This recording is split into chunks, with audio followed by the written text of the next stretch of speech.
Hi, hello, and welcome to this new series that I'm calling the beginner series, where I try to explain you things about makeup application, what kind of products to choose, as if you were a child. Because in my opinion, this is the easiest way to explain something to a bunch of people where you, as a teacher, in my opinion, you don't know what the kind of knowledge base of everybody is.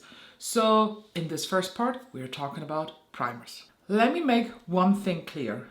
I am neither a licensed makeup artist, nor am I an esthetician, nor am I a skincare expert. I am just somebody who has been into makeup for over 10 years at this point.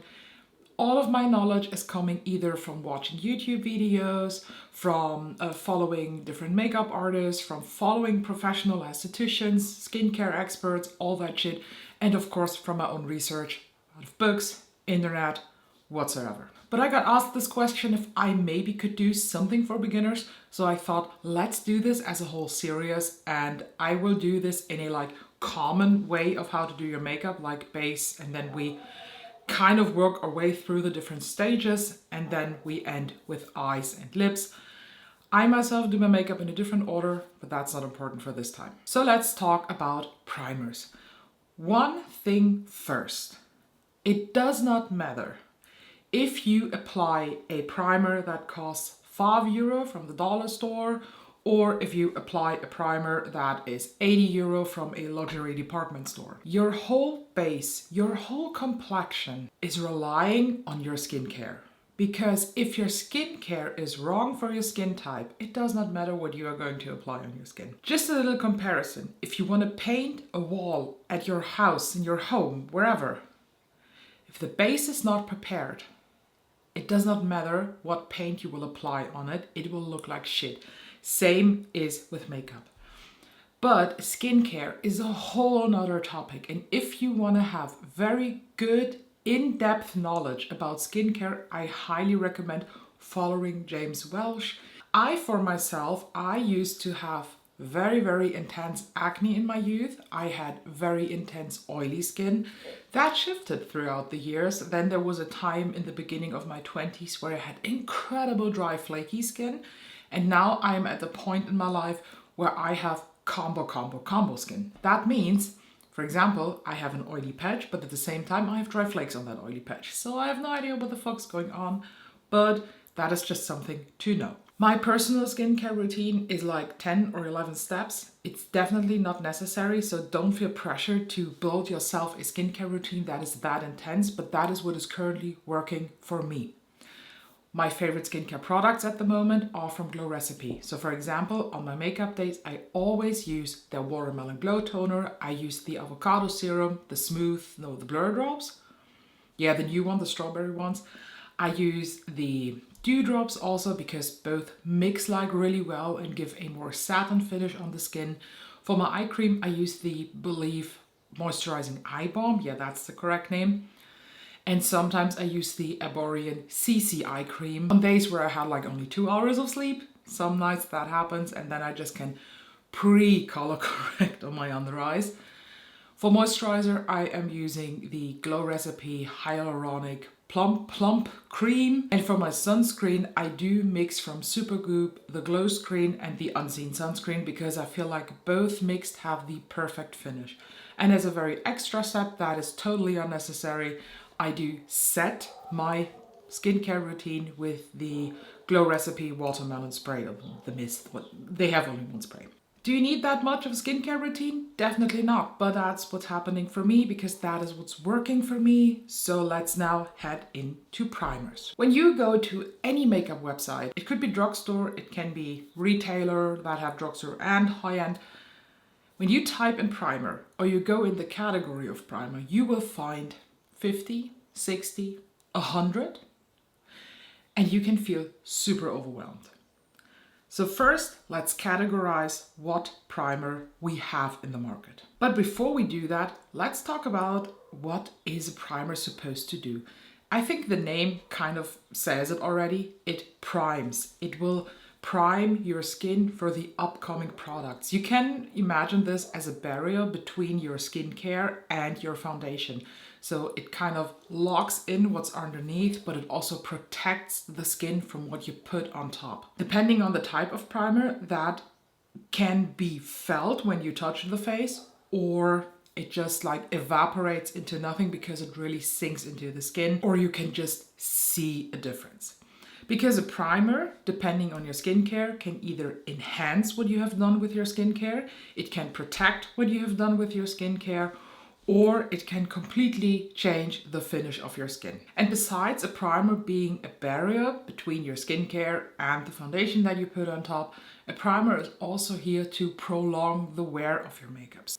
So in a perfect world, that primer acts like a second skin layer. It will hold on to your makeup much longer. It will make your makeup look prettier, more evened out, and it will help to not disturb your skin barrier. In general, you can divide primers in 4 different categories: pore filling, mattifying, illuminating, and color correcting.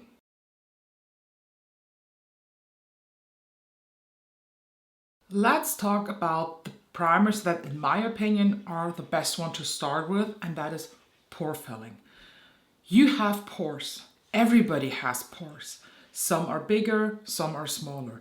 There is no magic skincare item that will shrink your pores. That is just impossible. And I know there are so many skincare ton of products that are like, oh, pore minimizing this, pore minimizing that. It is impossible. That would be the same as a hand cream that is telling you to make your fingers longer. It is impossible. You can make pores appear less visible by using a pore filling primer. That is possible, but you will not physically shrink them down. Pore filling primers usually do have kind of a like gritty silicone-y texture because they really fill in the pores.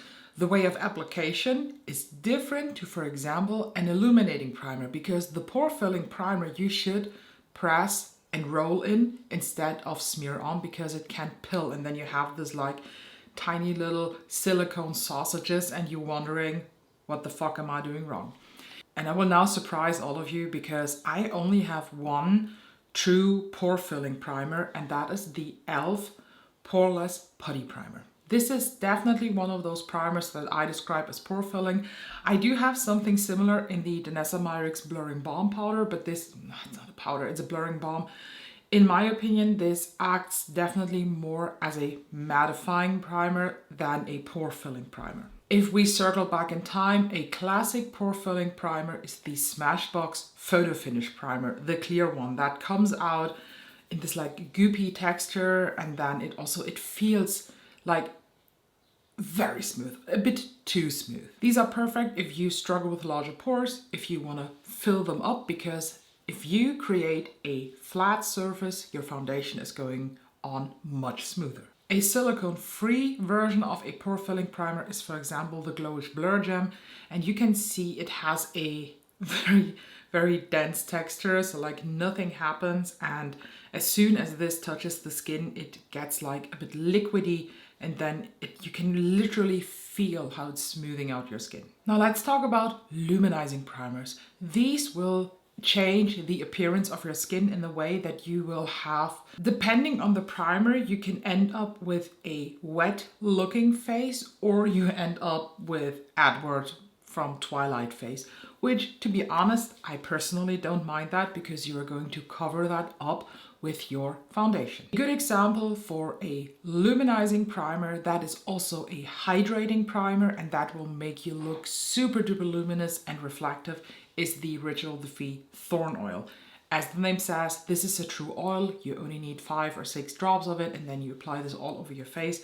And even though this is an oil, it looks incredibly good under foundation. A little bit more classic is the RMS Re-Evolve Radiance Locking Primer. The name already says it, it's a radiance primer, so this will definitely give you a good glow. And if we go in a little bit more of a pricey category, the Chantecaille Sheer Glow Face Tint is also a primer that will enhance luminosity and that will make you just look super fresh and dewy. If a dewy finish is something that interests you underneath the foundation, then look out for primers that do have like glow in the name. Dewy, radiance. That is something to watch out for. Now we have the mattifying primers. A very nice classic mattifying primer is the Hourglass Mineral Veil Primer, or Veil Mineral Primer.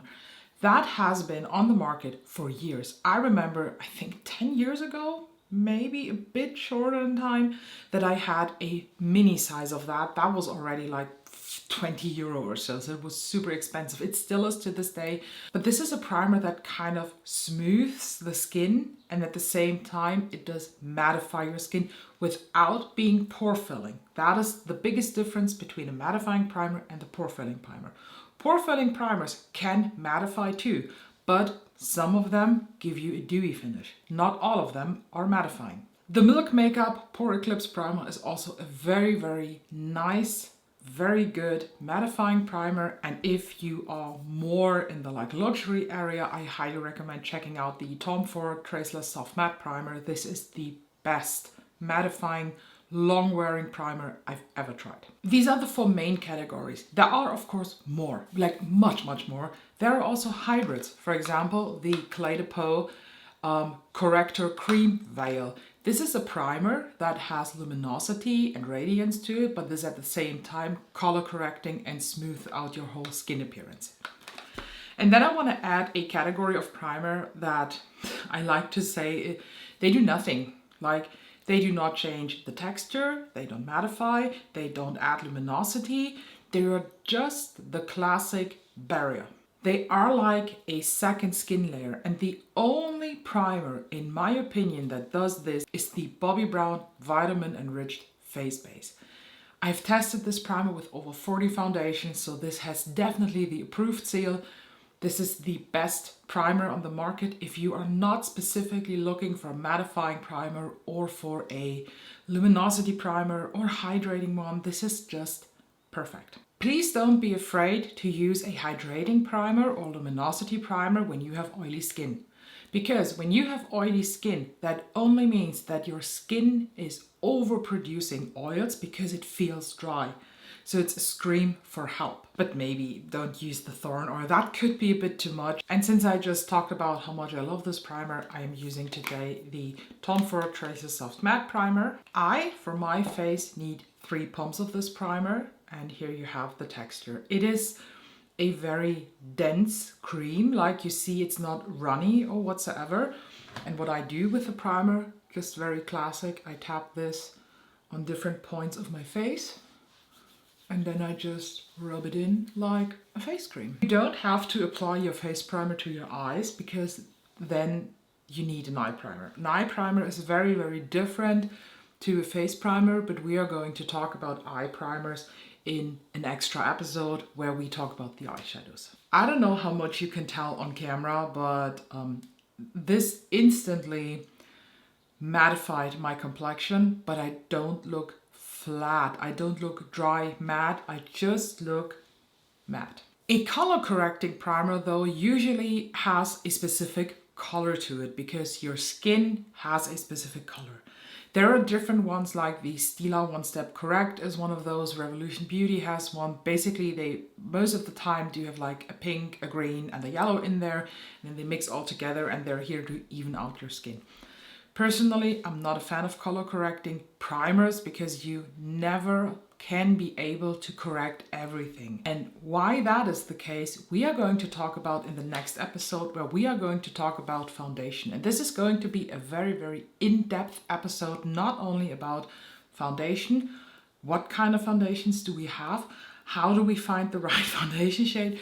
We are also talking about color theory and how this works with your skin, and how you basically can make a foundation work that is not your color, but maybe your undertone. And before we close the video, I want to point out a, in my opinion, newer and special category of primers. These are products that I use between primer and foundation. So basically a layer in between those, and that is underpainting glow primers. This is definitely not a you must do. This is something that I for myself discovered maybe 2 years ago, and now I have 2, 4, 6, 8, 10, and actually an 11th is on the way. But I am talking about products like Hollywood Flawless Filter, the Dior Backstage Face Glow, the Say Glowy Super Gel. I am talking about what's it called? The Chanel Skin Enhancer, the new one. Or the Valentino V-Light. Or the Fenty Ease Droplet. And, 4 are still sitting here, but these kind of products, they do not prolong the wear time of your foundation. They just change the appearance of your skin to make it a bit more glowy, to give more like a health looking finish. Depending on what product you use, this finish can be more or less intense. For example, the droplet from Fenty, the Ease Droplet, has a very, very slight glow. So you can barely tell that you have something on. Same with the Say one. While the Dior Face Glow, this is very intense. When you apply this, you end up like looking like the Tin Man, and there is a time and the place where I just love this look. My favorite product for this special type of primer is actually the Isamaya one. This is the Isamaya Skin Lac. This can be used as a hyaluronic acid serum in your skincare, but I love to use this as one of those underpainting glow primers. And that is what I'm going to apply today. Again, this is not a you have to apply this. This is more so I personally just love this extra step because this enhances the look of my skin, and it also enhances any kind of foundation. And depending on the foundation that I use, I sometimes change the product because I cannot, for example, use the Dior Face Glow with a skin tint. It is just impossible since the finish of the Face Glow is so intense. It would overwhelm the skin tint. And what I do with this, I also apply this to different areas of my face, just like so. But these types of products I do buff in with a foundation brush because I use the same brush then to apply the foundation. And since then, some of this underpainting glow product is still left on the brush, it mixes very, very well with the skin. I don't know if you can tell this on camera, but now I'm getting some glow back that I lost through the mattifying primer. You might ask now, what is the point of applying a mattifying primer and then a glowy product on top? The mattifying primer, let alone, can make your skin look a bit flat, maybe sometimes a bit too flat. You can even that out by applying a highlighter later, but that can look a bit too much depending on the look what you're going for. But the product like this alone does not help with the longevity of my makeup. It does not help with the wear time. That's why I mix those. Again, this is optional. Some people think that I do a bit too much, but same as with my 12-step skincare routine, this is just what works good for me. I hope I was able to cover everything about primers that is kind of important, things that I wish I knew before I went into makeup and before I wasted money on primers that I definitely did not need. If you have any more questions about primers, let me know down below in the comments, and until that, subscribe because the next episode will be up in a week. I want to try to upload one episode of this beginner series every Wednesday.